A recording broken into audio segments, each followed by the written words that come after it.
Hello students, welcome everyone to the learning of states of matter. See, in lower standard you have learned about the different states of matter, that is a solid, liquid and the gases. I'll just write this: solid, liquid and gases. Right? How do we represent?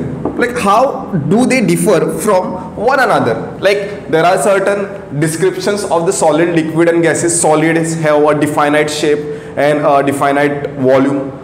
Then liquid have only definite volume, doesn't have a shape. It takes the shape of the container.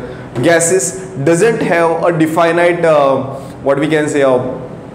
doesn't have definite shape nor volume, right? So it takes the whole volume of the container. So if I say this is what is the representation of the solid. This is how we represent the solid, right? Molecules or the atoms are nicely packed. The movement of this particles are restricted. Okay, restricted means no movement of the particle, no movement of the particle. They are not moving from one place to another. In the case of solid, the particles are very rigid. They don't have scope to move. What about the liquids? If this is the liquid container, okay, and these are the molecules of the liquid which are free to move, right? So here movement is there. There is a movement of the particle. There is movement of particles. And when we talk about the gas, let's say it is placed into this kind of flask. Okay, it is placed into this kind of flask. So it will contain a whole volume of the gas. So here this is mho. I'll put this mho. Here the distance of separation between the particle is more. Here negligible force, or what we can say is they are more free to move. They are more free to move around this particle. Now this is solid, this is liquid and this is gases. All these gases, all these things are existing in a different state. One of the reason here, there is a maximum force of attraction or interaction, maximum force of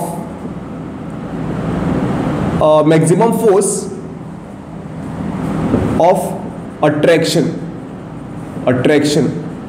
between molecules or particle,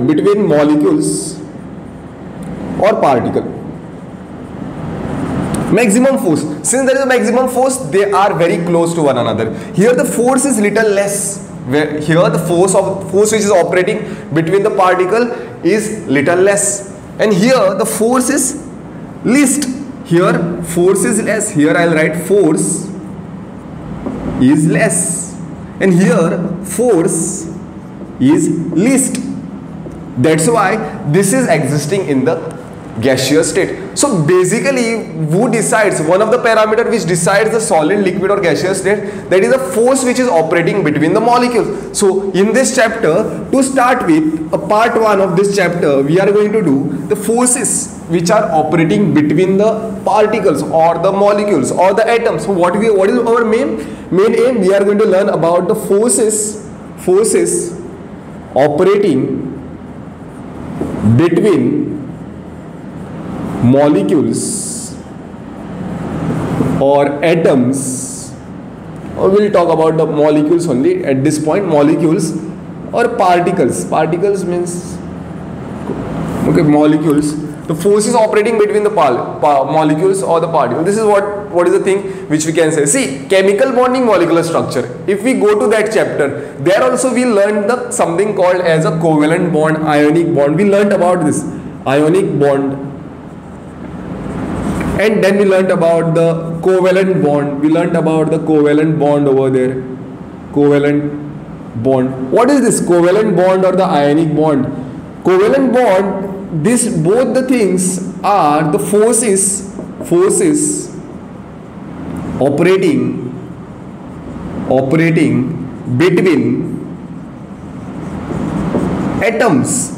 These two forces are the forces operating between the atoms, right? Now in this chapter we are going to learn about the forces. To start with this topic, we are going to understand forces operating between the molecules. So molecules, when we say the forces operating between the molecules are known as the Van der Waals forces. So forces operating between molecules are Van der Waals forces. Now there are three kinds of Van der Waals forces which are operating. Just give me a second. I was just checking whether that camera is focusing properly. Sometimes what happens, there is an issue of the focus. Okay. Forces operating between the molecules are Van der Waals forces. So there are three kinds of the Van der Waals forces which we are going to learn over here in the coming minutes. So first I'll say that it is dispersion forces or London forces. Second, we are going to learn about the dipole induced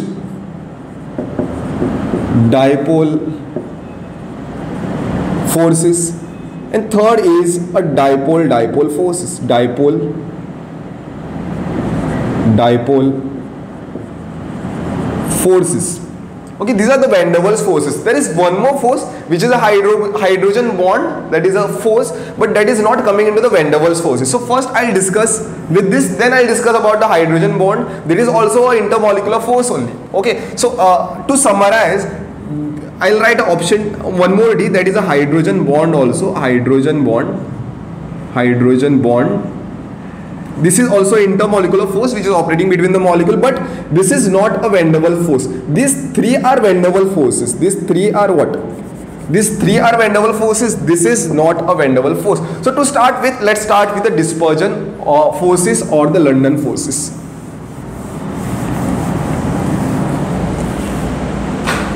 Dispersion forces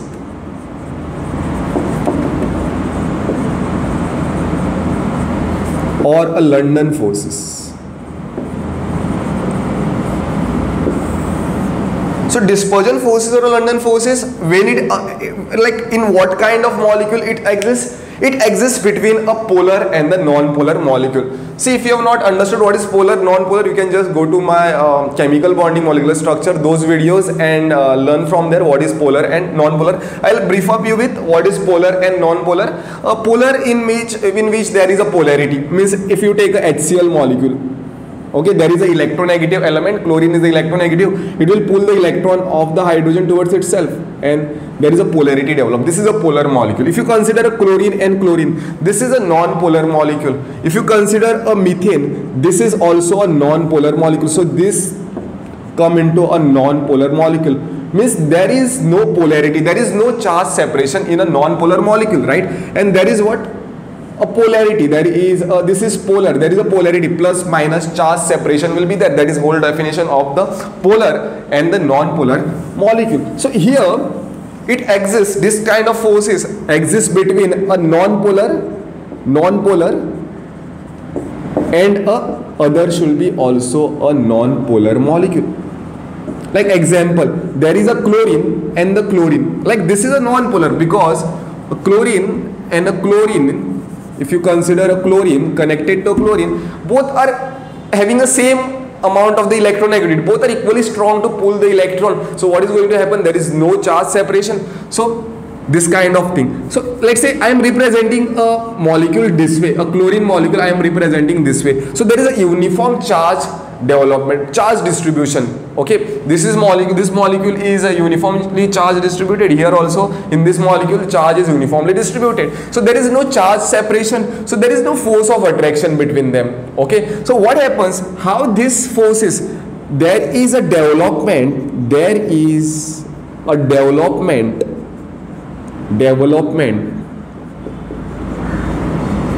of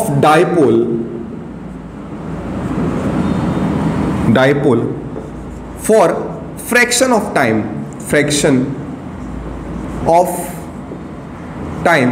in one of the non-polar molecule, both are non-polar, no? So there is a development of the dipole. So here let's say there is a development of the dipole and there is a plus comes over here, and there is a negative. So this is kind of dipole, plus and minus charge separation. So what it does, because of this plus, it attracts the negative part of the other, it induces a dipole in a other molecule also, and this is how the charge separation takes place in the other molecule. So this is also a polar, this is also a polar now, but that is developed for a fraction of the second. This dipole is developed for the fraction of the time. So this momental development, so there will be now some interaction energy. Interaction energy means some kind of attractive forces which will be operating between these two, right? So this interaction energy, I would say interaction energy is directly proportional to mu bar alpha and d raised to power 6. Okay, inversely proportional to the distance, right? No, as we keep the molecules apart, what happens? The forces of attraction becomes less. Like if you have taken a magnets, if you ever played with the magnets, you tend to see north pole and the south pole. When they are very close, you feel lot of force of attraction. If you keep them apart, the force of attraction tend to decrease, and if as the distance increases, what happens? The very less amount of the force or negligible force will be there, right? So it is inversely proportional to distance. Now what is mu bar? So mu bar is a mean instantaneous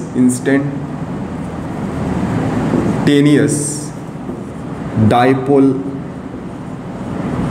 moment. What is the meaning of mean instantaneous dipole moment? There may be a large number of the molecule. It is not just interactive forces. There are just two molecules. There are very large number of the molecules, out of which there will be a development in a dipole moment in some of the molecules. That's why mean instantaneous dipole moment. Okay, then D is what? Alpha is what? Alpha is a polarizability. Like more is the polarizability. More is the polarizability means what? More is the interaction energy. More charge separation. More is the interaction energy. And D is what? D is the distance of separation.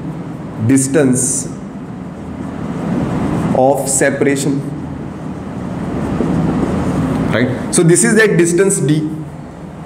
Right? So this is the whole thing about a dipole, dispersion forces or the London forces. This is first force A, which we have discussed.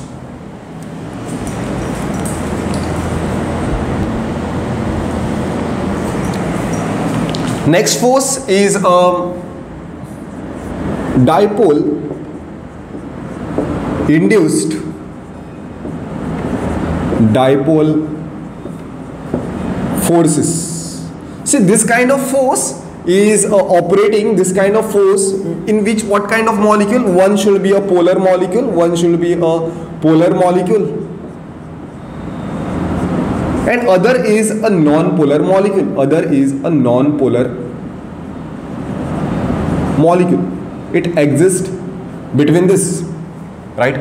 So let's take an example of the HCl. HCl is a polar molecule. This is partially positive, this is partially negative, right? This is having one permanent dipole, and this is let's say Cl2. This is Cl2 molecule.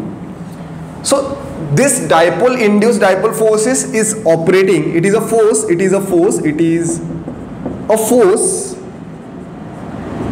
operating between molecule having between one molecule having permanent dipole,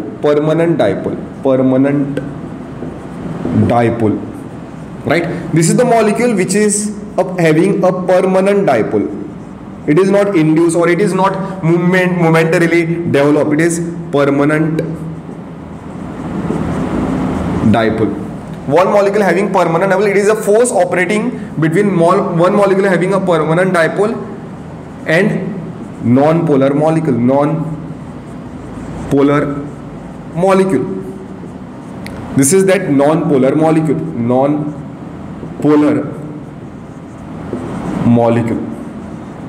So here what it does is dipole induced dipole, means what? This is a dipole, it is inducing a dipole into this, means here also, in this case also, I'll show. If I want to represent, this is minus, right? This is partially negative, so this is going to attract a positive charges over here.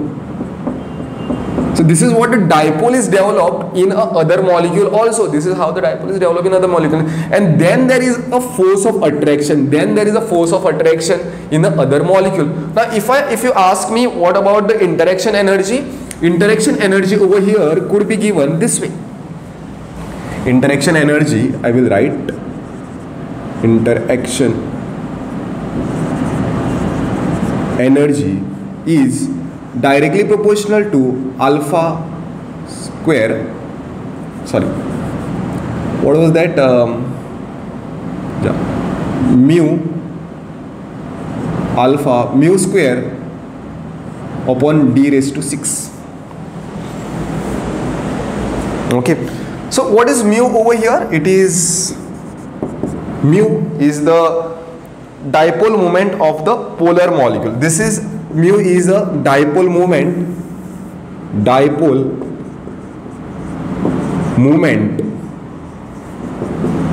of polar molecule. Alpha is what? Polarizability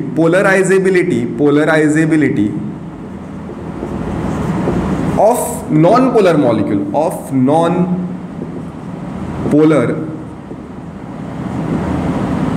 molecule, means how much is the dipole is induced in a other non-polar molecule. That is what the alpha will tell. And d is what? Distance of separation. This is that d. This is a distance of separation. Distance of separation. This is what the d is, right? So it is also inversely proportional to 6th power of the distance. Means as the distance increases, interaction energy, the forces of attraction is going to reduce. Okay, next we'll do with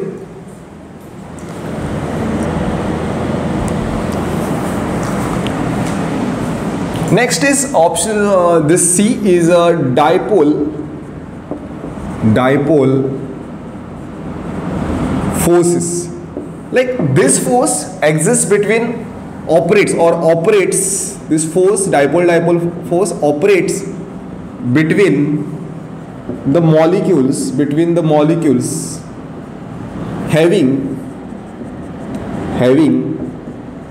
permanent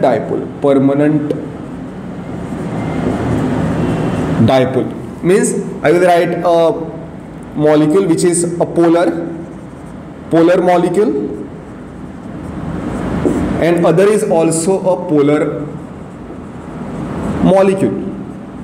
Example is like HCl operating the interactive force between another HCl. Means there is a partial positive, partial negative, partial positive, right, and partial negative. There is a force of attraction between these, right? There is a force of attraction between this. So this is a force operates between molecules having the permanent dipole. Here this interaction energy, this is very important. Interaction energy I am writing. Interaction energy is directly proportional. Okay, it is directly proportional to Q1 Q2 upon d raised to 2. Right? What is this Q1 and Q2? There was it was mu and alpha. Another case mu bar. Okay, there we were discussing something called as a polarizability. or in the dipole moment, right? So because there was, in one of the case, there was a dipole moment induced in other molecule. Here both are permanent dipoles, no? So Q1 and Q2 are what? Dipole moment of polar molecules, If this is also polar and they are having better dipole moment, the interaction energy will be more. And what is D? D is the distance of separation. Distance of separation.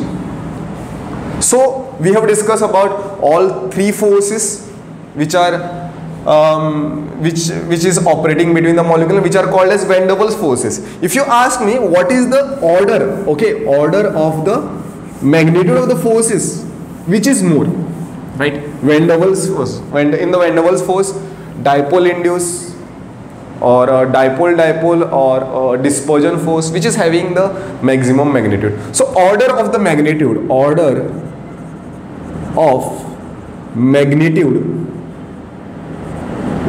of force operating